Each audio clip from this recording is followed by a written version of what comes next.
जय जोहार, नमस्कार। दैनिक छत्तीसगढ़ चैनल देख रहे हैं आप और छत्तीसगढ़ प्रदेश की आज की सभी प्रमुख बड़ी खबरों को एक एक करके हम आपको विस्तार से बताएंगे। इससे पहले अगर आप छत्तीसगढ़ प्रदेश के हैं और छत्तीसगढ़ के समाचार को ठीक इसी प्रकार रोजाना देखना चाहते हैं तो नीचे लाल कलर का सब्सक्राइब बटन दिया है, जिसे दबाकर इस चैनल को आपको सब्सक्राइब करना है। सबसे पहली बड़ी खबर आ रही है कि अब जाकर भानपुरी को उप तहसील का दर्जा मिल चुका है। इसकी वजह से 46 गाँवों के 88,000 ग्रामीणों को सीधा फायदा होगा। सीएम भूपेश बघेल ने 15 अगस्त के दिन इसकी घोषणा की थी। विधायक बोले, मैंने इसके लिए बहुत ही ज्यादा संघर्ष किया है। दरअसल बता दें, लंबे समय से चली आ रही मांग के बाद आखिरकार नारायणपुर विधानसभा क्षेत्र के भानपुरी को उप तहसील का दर्जा मिल गया है। छत्तीसगढ़ के मुख्यमंत्री भूपेश बघेल की घोषणा के बाद यहाँ नायब तहसीलदार कार्यालय का भी शुभारंभ हुआ है। भानपुरी में उप तहसील कार्यालय खुलने से इलाके के 46 ग्राम पंचायतों की लगभग 88,000 से ज्यादा की आबादी को इसका फायदा मिलेगा। उन्हें अब लंबी दूरी तय करके बस्तर नहीं जाना पड़ेगा। भानपुरी इलाके के रतेंगा, गोंडियापाल, खड़का और जामगांव जैसे क्षेत्र बस्तर से लगभग 60 किलोमीटर की दूरी पर स्थित हैं और मुख्य मार्ग में नहीं होने के कारण बस्तर से आवागमन की सार्वजनिक सुविधा भी नहीं है। ऐसी स्थिति में इन क्षेत्रों में ग्रामीण अपने शासकीय कार्य को निपटाने के लिए सुबह ही बस्तर की ओर रवाना होते थे और शाम देर रात तक घर पहुंच पाते थे। कई बार कार्य पूरा नहीं होने पर इनका सारा दिन भी व्यर्थ हो जाता था और अब स्कूली छात्र छात्राओं को भी आमदनी जाति और निवास प्रमाण पत्र समेत अन्य दस्तावेज बनाने के लिए जो दिक्कतें पहले होती थी वो अब जाकर थोड़ी कम होने वाली हैं। और अब खबर है हमारे किसान भाइयों के लिए बहुत ही अच्छी सी, क्योंकि राज्योत्सव यानी कि 1 नवंबर के मौके पर किसानों को 1500 करोड़ रुपए की राशि सीधे उनके खाते में मिलने वाली है। दरअसल यह राशि राजीव गांधी किसान न्याय योजना की तीसरी किस्त के रूप में उन्हें दी जानी है। दिवाली पर्व के ठीक पहले राज्य के 21 लाख किसानों को 1500 करोड़ रुपए मिलने से उनकी दिवाली की खुशियां दोगुनी होने वाली हैं। 1 नवंबर को कृषकों को राजीव गांधी किसान न्याय योजना के तहत तीसरी किस्त की राशि जारी करने सभी तैयारियां पूरी हो गई हैं और इसको मिलाकर राज्य के कृषकों को कुल मिलाकर 4,548 करोड़ रुपए की राशि मिल जाएगी। यहाँ उल्लेखनीय ये बात भी है कि राजीव गांधी किसान न्याय योजना के तहत राज्य में फसल उत्पादकता एवं फसल विविधीकरण को बढ़ावा देने के लिए आदान सहायता राशि दिए जाने का प्रावधान खरीफ वर्ष 2019 से लागू किया गया है। चुनाव की तारीखों का फैसला 12 नवंबर को हो सकता है। निकाय और पंचायत चुनाव दिसंबर में होंगे, लेकिन इस बार मतपत्र के माध्यम से जो चुनाव है वो होने हैं, ईवीएम का इस्तेमाल नहीं होगा। दरअसल बता दें, साल भर से रुके नगरीय निकाय और पंचायत चुनाव को लेकर के राजनीतिक दलों व उम्मीदवारों के पहले राज्य निर्वाचन आयोग ने तैयारियां तेज कर दी हैं। इसके लिए 12 नवंबर को आयोग ने कलेक्टरों की बैठक बुलाई है। इसके बाद चुनावों का ऐलान हो सकता है। चुनाव दिसंबर के प्रारंभ में हो सकते हैं और खास बात यह है कि चुनाव इस बार ईवीएम से नहीं बल्कि मतपत्र के माध्यम से होंगे। ये गुलाबी, नीला व सफेद रंग के होंगे। उम्मीदवारों से ऑनलाइन व फिर ऑफलाइन दोनों तरीके से नामांकन स्वीकार किए जाएंगे। किसानों व पंचायतों में कोरोना की वजह से मृत हुए जनप्रतिनिधियों के रिक्त स्थान भी भरे जाने की वजह से चुनाव के ऐलान में विलंब हुआ है। आयोग ने ऑनलाइन नामजदगी के पर्चे भरवाने व ऑनलाइन काउंटिंग के इंतजाम को लेकर के मैन पावर तकनीकी व्यवस्था यंत्र जुटाने की कवायद भी प्रारंभ कर दी है। बैलेट पेपर कहां छप सकते हैं, इसके लिए छापे खाने भी तय किए जा रहे हैं। आयोग के कमिश्नर ठाकुराम सिंह नगर पालिका त्रिस्तरीय पंचायत चुनाव के व आम चुनावों को लेकर के 12 नवंबर को 10 बजे नवा रायपुर में आयोग के दफ्तर में कलेक्टरों की बैठक लेंगे। छत्तीसगढ़ में राज्योत्सव के दिन यानी कि 1 नवंबर को सरकारी कार्यालयों और संस्थानों में अवकाश रहेगा। छुट्टी से 2 दिन पहले यहां पर इसका आदेश जारी हो चुका है। दरअसल छत्तीसगढ़ सरकार ने राज्य स्थापना दिवस पर सरकारी छुट्टी का आदेश जारी कर दिया है। इसको लेकर के सरकारी कर्मचारियों में असमंजस की स्थिति पैदा हो गई थी। शनिवार को आदेश जारी करके यह स्पष्ट रूप से कह दिया गया है कि 1 नवंबर को अवकाश रहेगा। सामान्य प्रशासन विभाग की ओर से संयुक्त सचिव संजय अग्रवाल ने इस आदेश को जारी किया है। इसके मुताबिक राज्य स्थापना दिवस के उपलक्ष्य पर 1 नवंबर यानी कि सोमवार को छत्तीसगढ़ के सभी सरकारी कार्यालयों और संस्थानों के लिए स्थानीय अवकाश रहेगा और इस आदेश को लेकर के शनिवार दोपहर तक असमंजस की स्थिति उत्पन्न हो रही थी। और अब प्रदेश में बारिश के आसार दिख रहे हैं, यानी कि मौसम के संबंधित बात करें तो बता दें प्रदेश में गुलाबी ठंड ने दस्तक दे रखी है। कई हिस्सों में बादल के साथ बारिश के आसार भी दिख रहे हैं। राजधानी सहित प्रदेश के ज्यादातर संभागों में गुलाबी ठंड शुरू हो गई है। रात का पारा गिरने लगा है। तो वही बस्तर संभाग में पूर्व से नमी युक्त हवा आने की वजह से आंशिक रूप से बादल छाए रहेंगे। प्रदेश में रात का तापमान 20 डिग्री के आसपास बना हुआ है। तो वही शुक्रवार को प्रदेश में सबसे कम तापमान पेंड्रा रोड में 13.5 डिग्री रहा। वही रायपुर में रात का तापमान 19.6 डिग्री सेल्सियस दर्ज किया गया। गुलाबी ठंड ने दस्तक के बीच जो है दे रखी है और इसी बीच मौसम विभाग ने 2 से 4 नवंबर तक एक बार फिर से बारिश के आसार जताए हैं। मौसम विभाग की माने तो 2 से 4 नवंबर के बीच प्रदेश की राजधानी रायपुर समेत दुर्ग और बस्तर में बारिश देखने को मिल सकती है, जिसके बाद से तापमान में भी गिरावट आ सकती है। बता दें कि प्रदेश में गुलाबी ठंड ने दस्तक दी है, जिस कारण से मौसम खुशनुमा होने लगा है। मौसम विभाग की माने तो प्रदेश में जल्द ही ठंड पड़ना शुरू हो जाएगा। एक जिला है जिसके बारे में आपको बताना चाहते हैं, क्योंकि यहाँ पर सभी ब्लॉकों में स्थापित किए जाने हैं फूड पार्क। स्थानीय युवाओं को इसके लिए रोजगार मिलने वाला है। बता दें छत्तीसगढ़ शासन की औद्योगिक नीति 2019 से लेकर 2024 के अंतर्गत जिले के सभी 7 विकास खंडों में उद्योग विभाग द्वारा फूड पार्क की स्थापना की जा रही है। फूड पार्क हेतु भूमि चिन्हांकन के साथ साथ ही आधिपत्य की कार्यवाही भी की जा रही है। उदयपुर, सीतापुर एवं लुंड्रा में चिन्हांकित शासकीय भूमि का आधिपत्य कर लिया गया है। विकास खंडों में फूड पार्क की स्थापना होने से स्थानीय युवाओं के लिए रोजगार के अवसर बढ़ेंगे। उदयपुर विकास खंड के ग्राम रिखी में 8 हेक्टेयर, सीतापुर के ग्राम उल्किया में 8.9 हेक्टेयर, लुंड्रा के ग्राम जमीरा में 17.03 हेक्टेयर, बतौली के ग्राम गोविंदपुर में 4 हेक्टेयर, तो मैनपाट के ग्राम डांगबुड़ा में 3.8 हेक्टेयर, अंबिकापुर के ग्राम मेंड्रा कला में 6 हेक्टेयर, तो वही लखनपुर के ग्राम टपर केला खुर्द में लगभग 9.8 हेक्टेयर भूमि का चिन्हांकन किया गया है। जिले में 3 औद्योगिक क्षेत्र भी स्थापित किए गए हैं और बता दें जिले में प्रचुर मात्रा में खनिज संसाधन भी उपलब्ध है। और ये बात जो है सरगुजा जिले के आदिवासी बाहुल्य क्षेत्र से आ रही है, जो कि यहाँ के लिए बहुत ही अच्छी सी खबर है। कवर्धा में हिंसा के 25 दिन बाद कलेक्टर ने यहां पर दिन का कर्फ्यू पूरी तरह से हटा दिया है। त्योहारी सीजन में अब रात 10 बजे तक यहां पर दुकानें खुली रह सकती हैं। कवर्धा शहर में 2 संप्रदायों के बीच हिंसक झड़प के बाद 5 अक्टूबर से लागू कर्फ्यू में कलेक्टर ने बड़ी छूट दी है। बता दें शनिवार से कवर्धा शहर में दिन का कर्फ्यू पूरी तरीके से हटा दिया गया है। इधर धारा 144 के तहत लगभग केवल रात में ही कर्फ्यू जारी रहेगा। इससे लोगों को, खासकर व्यापारी वर्ग को बड़ी राहत मिली है। अब रात 10 बजे तक व्यापार किया जा सकता है। कबीरधाम जिला प्रशासन से जारी आदेश के अनुसार नगर पालिका क्षेत्र कवर्धा में धारा 144 दंड प्रक्रिया संहिता 1973 के अंतर्गत विभिन्न प्रतिबंध आरोप लगाए गए थे। उपर्युक्त आदेश में समय का संशोधन किया गया है और आंशिक संशोधन करते हुए नगर पालिका कवर्धा की सीमा के अंदर रात्रि 10 बजे से प्रातः 6 बजे तक अति आवश्यक कार्यों को छोड़कर बिना अनुमति घर से बाहर निकलना पूर्णतः प्रतिबंधित होने वाला है।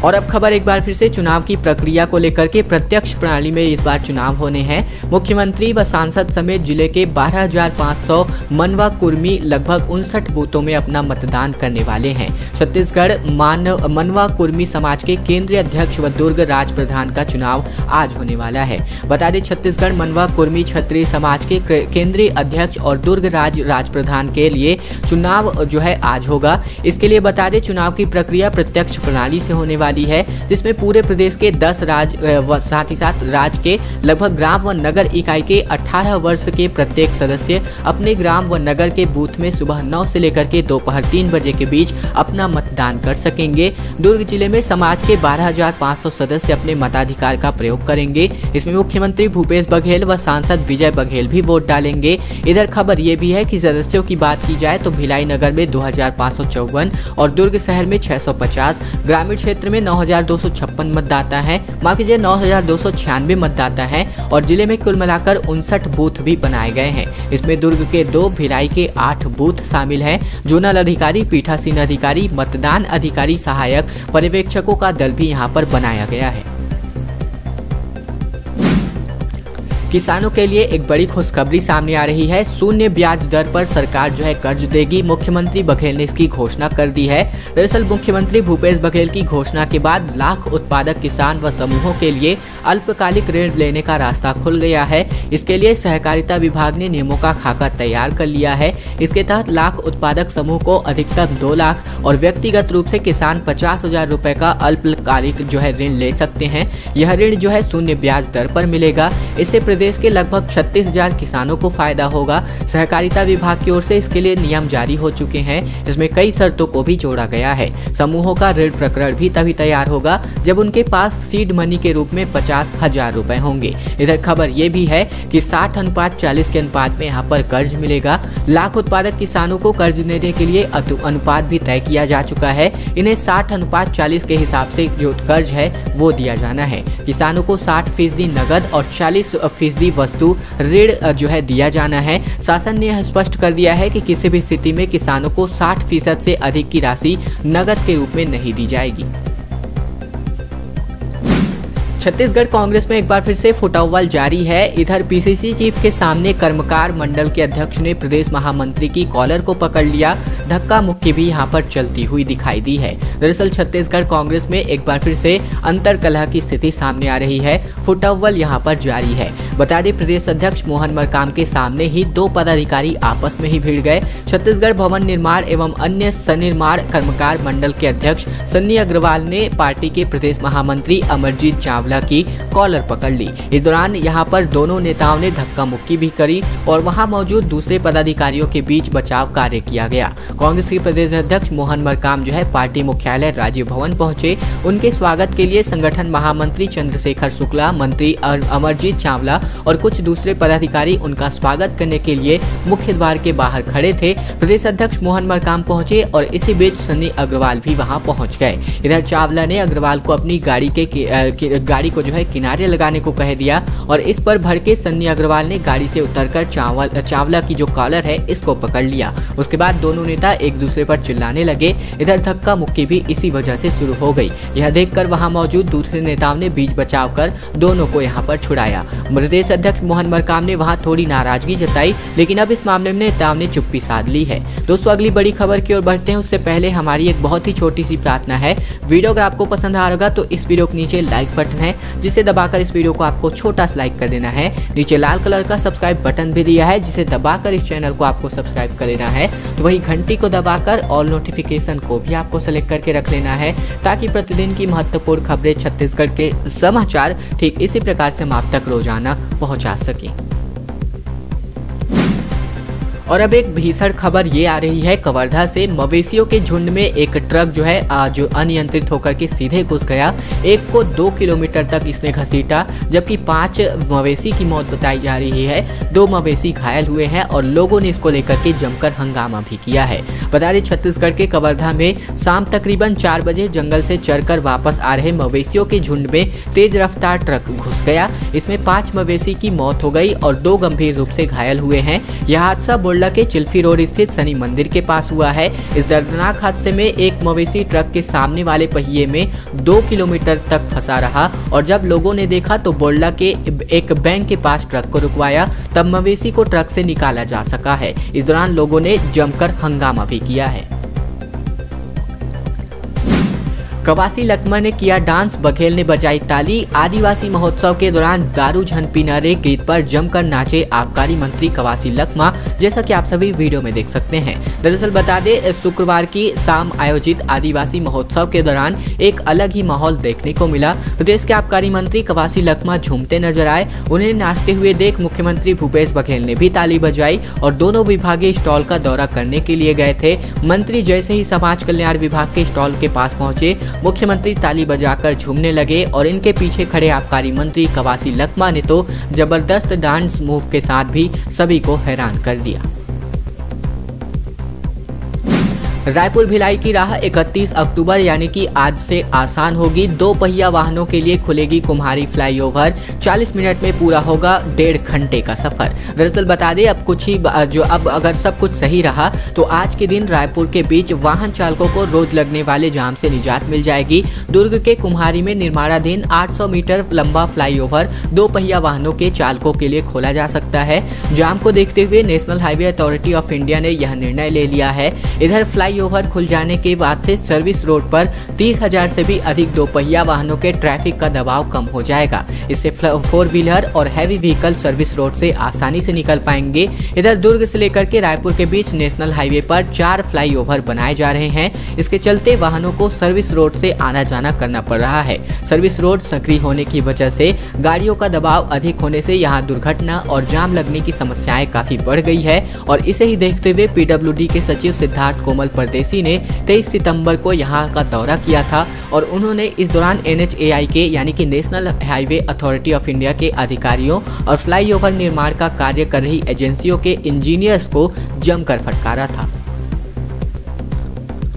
दोस्तों अंतिम बड़ी खबर है। दरअसल बता दें हसदेव अरण्य को बचाने के लिए राहुल गांधी से मिले हसदेव के लोग। कहा जंगल बचाने के वादे से पीछे हट रही है सरकार, पिछली सरकार का रास्ता ही चुन लिया। दरअसल बता दें खनन परियोजनाओं से जंगल और जगहों को बचाने के लिए संघर्ष कर रहे हसदेव अरण्य के ग्रामीण सरकार से निराश हैं। ग्रामीणों के एक प्रतिनिधिमंडल ने दिल्ली जाकर के कांग्रेस के पूर्व राष्ट्रीय अध्यक्ष राहुल गांधी से मुलाकात की। इन लोगों ने राहुल गांधी को 2015 में किया गया उनका वादा याद दिलाया। ग्रामीणों ने कहा कि छत्तीसगढ़ की कांग्रेस सरकार चुनाव पूर्व किए गए वादों से पीछे हट गई है। उन्होंने जंगल में खनन का वही रास्ता चुना है जो पिछली सरकार ने बनाया हुआ था। खैर दोस्तों आज की खबरों का सिलसिला बस ये तक का था। वीडियो अगर आपको पसंद आया होगा तो इस वीडियो के नीचे लाइक बटन है जिसे दबाकर इस वीडियो को आपको बहुत ही छोटा सा लाइक कर देना है। नीचे लाल कलर का सब्सक्राइब बटन भी दिया है जिसे दबाकर इस चैनल को आपको सब्सक्राइब करना है। साथ ही साथ घंटी को दबाकर ऑल नोटिफिकेशन को भी आपको सेलेक्ट करके रख लेना है ताकि प्रतिदिन की महत्वपूर्ण खबरें छत्तीसगढ़ के समाचार ठीक इसी प्रकार से हम आप तक रोजाना पहुंचा सकें। तो चैनल को सब्सक्राइब करने का ये छोटा सा काम, बहुत ही छोटा सा काम आप लोगों को जरूर कर लेना है।